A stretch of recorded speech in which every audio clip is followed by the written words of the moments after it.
Well, we have something a little different for you guys this year, and that is we're doing a two-part low country style South Carolina trip.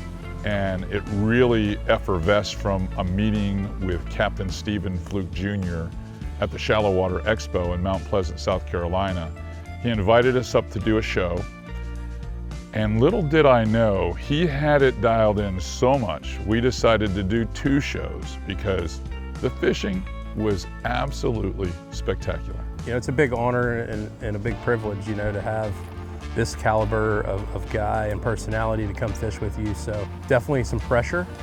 But I wanted to take him to go do some fun things. So, you know, go explore some new water and just power fish. I know he likes to power fish and to throw artificials and to cover water. So I wanted to pick some areas where that would be very conducive for his style of fishing.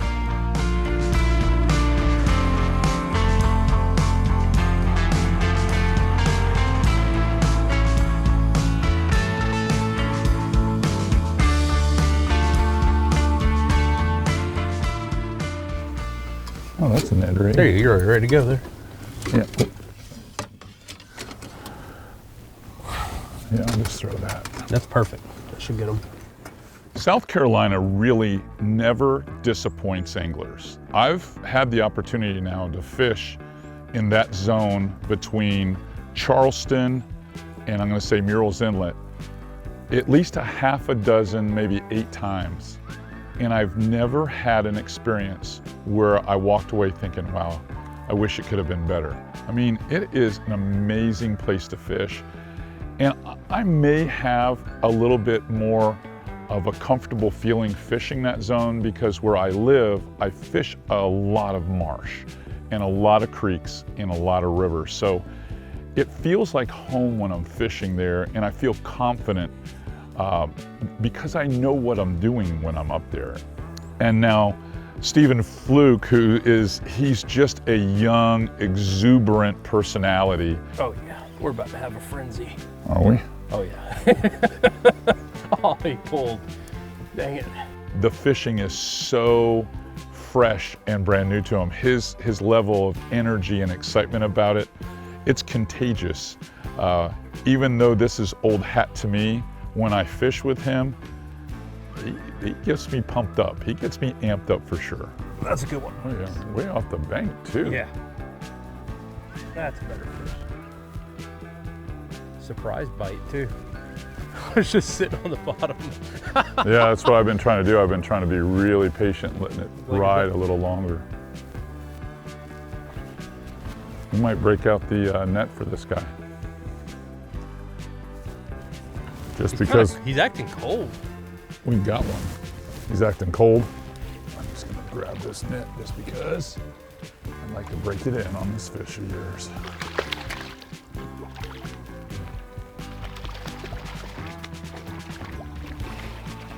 Beer run gets it done. It does. That's it. That's a really good fish too. It's thick. Thick in the back and ice cold. See how he's kind of pale? Look at that tail he's got. Yeah, look where it's hooked. Beautiful tail. Oh dang. See that? He just snagged it. Yeah, it's just under his lip. Look at the belly on that thing.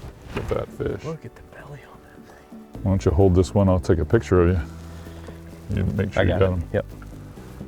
This is a good, you know, probably a little bit of over. He's probably what, 24, 25 inches. Probably a good 24. Yeah, just a good. But a hefty 24. That's not a skinny 24. That's a big tail and it's very tall in the back. Big old belly right there. Just a good stud fish. Good looking fish, man. He pieced out.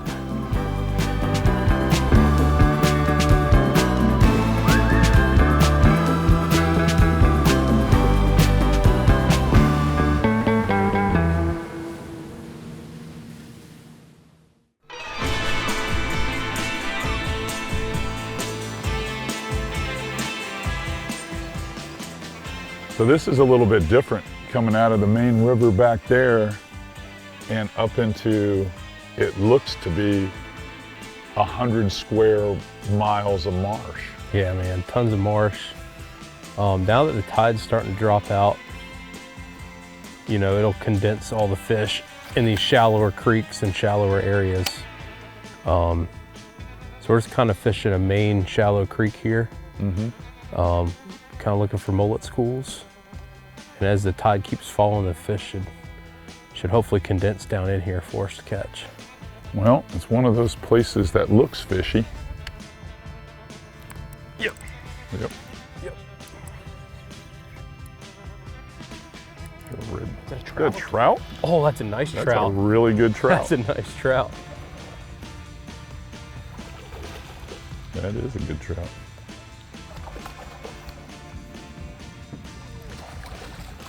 Again on the Ned.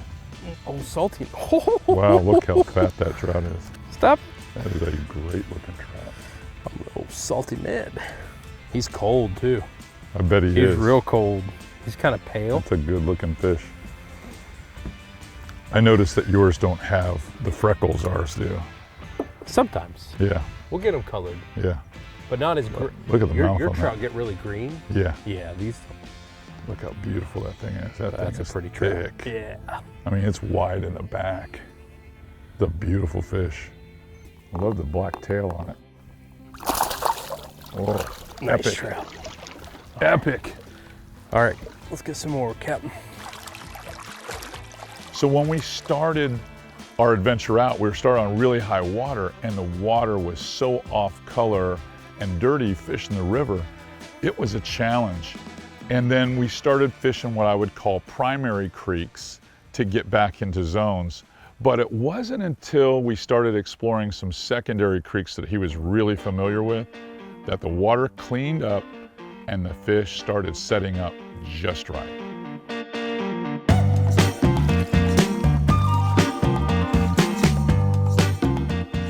Captain, you might want to switch to a Ned. Yeah, I'm gonna go back to the Ned. These are my tried and trues.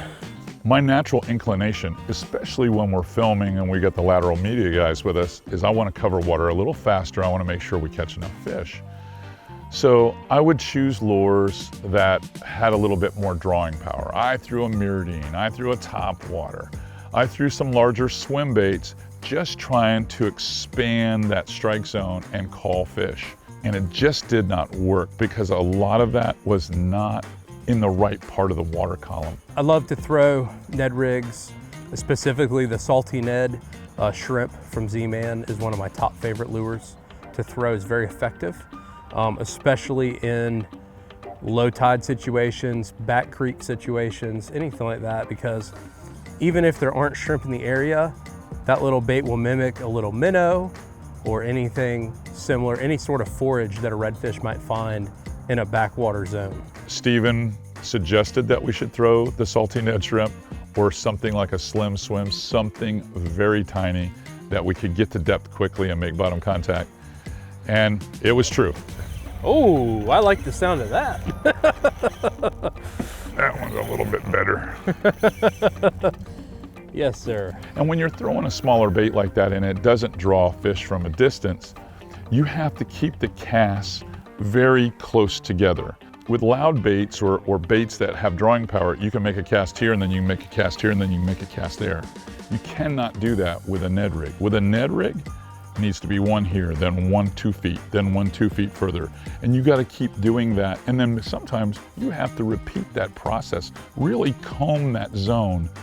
But when you do, enough times, you will catch them. There we go. Nice job. Whew. Nice job. That's That's a good what one. we're talking about. That's a good wide body there. That's what we're talking about. Beautiful South Carolina red. Chunky. Got a good It belly is on it. just so funny how they have to have the tiniest bait. And it has to be right on the bottom, not moving hardly. I think that wobble head on the Texas eye does that for it too.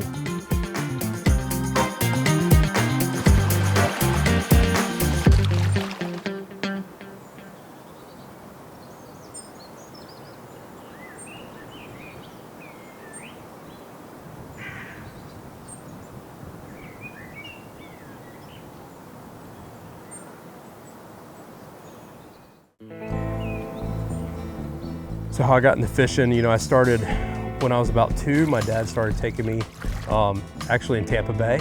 Growing up, I did live overseas. My parents did some mission work. So I got to fish all over the place. You know, I've wanted to be a fishing guide since I was 4 years old. So after college, long story short, got my captain's license, started to try and find a good area to run my business and to guide, and fell in love with South Carolina. And so landed here and never looked back, hit the ground running, and it's been full throttle ever since. There we go. If I can catch up to him. Good fish. Oh yeah. I got him. All right. You keep going. All right. Wow. He acted big. He acted like he was heavier. But they only want that one bait. Crazy how they're tuned into it. And it has to be smoking the bottom. Holy moly. All right, I think they're in here. What a beautiful fish. One of those for the Drum Spots website.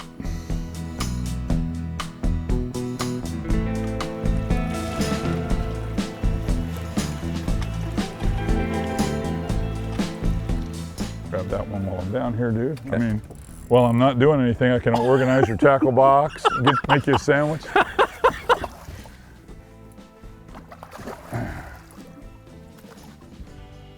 Another. That's a good one. Nice fish. God, that water's cold. There we go. Woo! That's what we're after. That is a good looking fish. Yes, sir. They love that salty Ned shrimp. Yeah, they do. They're chomping that thing.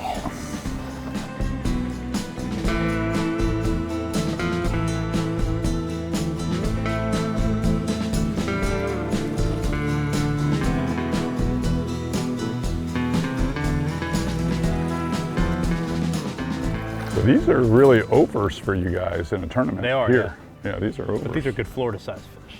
Yeah, Yeah. they're good for Florida. The right size for Florida. Awesome. Yeah, they just want that little bait. They like these, don't they? It's got to be this little tiny salty Ned, or it just isn't going to happen.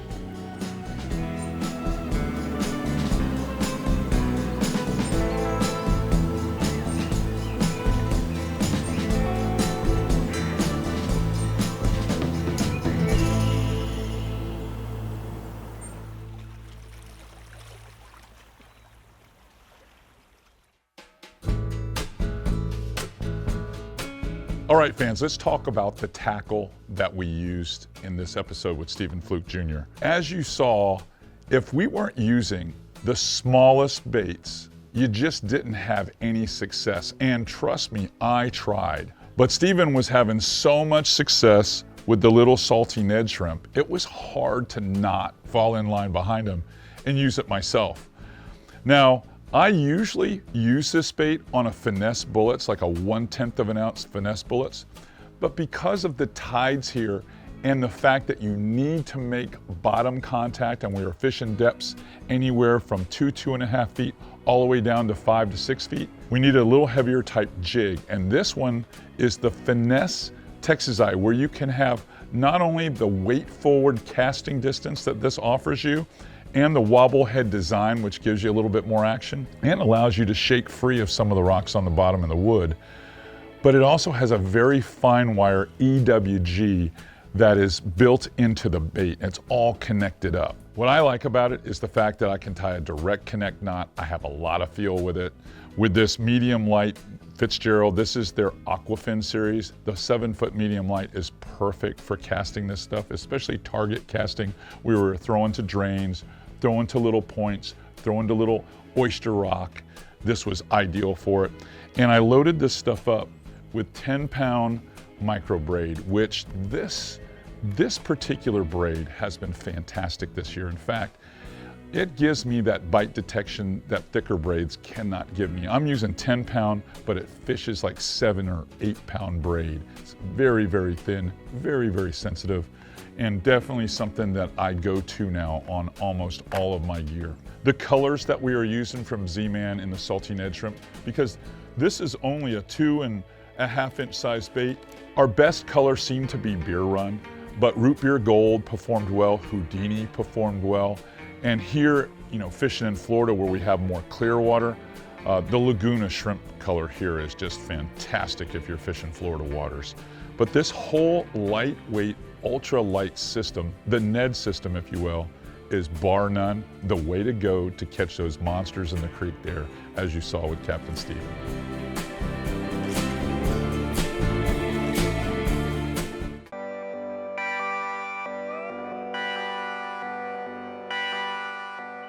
What happens is they pick it up and they come to you, and it's hard to get tight. There we go, nice. They get you out of position like that. Good fish. Knitter? I don't know, I don't think so. All right. I think we can get you back up there in the game.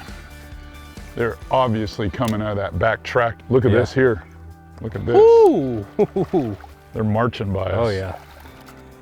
Nice fish. Yeah. This looks like some type of marsh creature. Not a bad one though, but.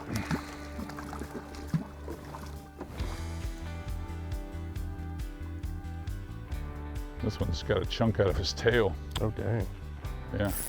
Uh-oh, we tight? We're going again. Get ready.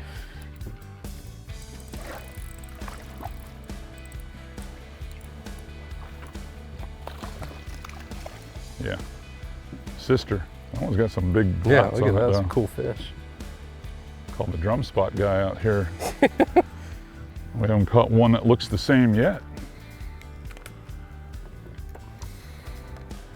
But they're definitely in this corner. Cha-ching. There he is. Holy crap.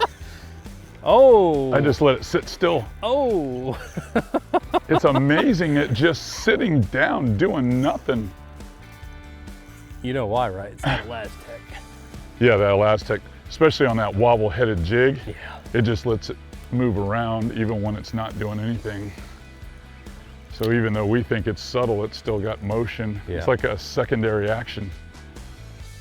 Nice. That's good. I'm gonna come around. Good slot fish there. Yeah, I'm gonna come around. Oh, he thinks he's swimming out of the creek, he's wrong. You hadn't seen your face yet. Yeah.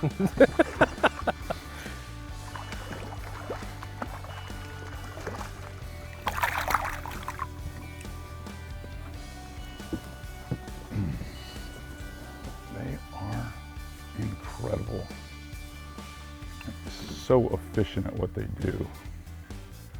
You have to do a little hook smithing, but another really fine looking Good fish. fish. Wait, I love the way they keep their fins out straight. I mean, he's ready to rock. If he touches that water, he's gonna jet like a Mach 7 out of here. But he deserves it. He gave me quite the battle. That's a good fish right there. Put him back in where he can get hit in the current. There he goes. Nice fish. Note to self, don't fall in the water today. It's pretty damn cold. When you do pinpoint the pattern, you know that they're in the deeper bends. You know they're in banks that face a certain direction. And you have your lure dialed in perfectly for size and tempo coming through there. You can really, I mean, just stick them. They're right by the boat. That was cool. Almost up on the surface. That was cool. But when we found that spot with Steven, I got to tell you guys, it was a stick fest. It was like one cast after another. Now you could not control, anytime you're throwing a Ned rig, you can't control the size of the fish. We caught them from this long to this big. But we caught everything that swam through that creek in like 2 spots, and we caught them good. Oh, he's a little spicy. Yeah. Yeah. Oh, I like to hear that. I think he was holding that thing in his mouth like a pipe for a minute or two.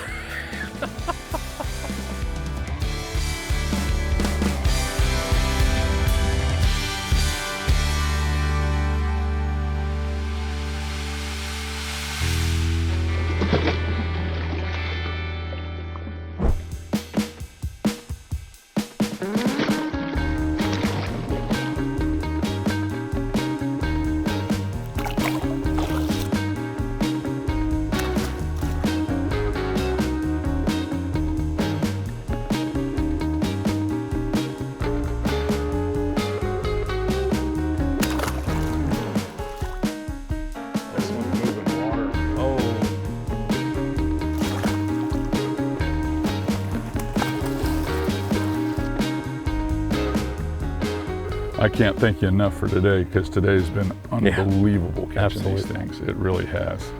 I mean, one hell of a day. Wow, what a fishery, what a guide, and what an opportunity, because we're all creatures of habit. We want to do a certain thing, and I learn a lot of stuff. I teach a online fishing school, FlatsClass University, and it's taught from my perspective. I take information from some of the key guides that are a part of it as well, but a lot of it's taught from my perspective. And when I get an opportunity to spend time with a guide like Steven from an area that I'm not familiar with fishing, and I can learn something at my age with as much experience that I have, I always feel like I come away really lucky.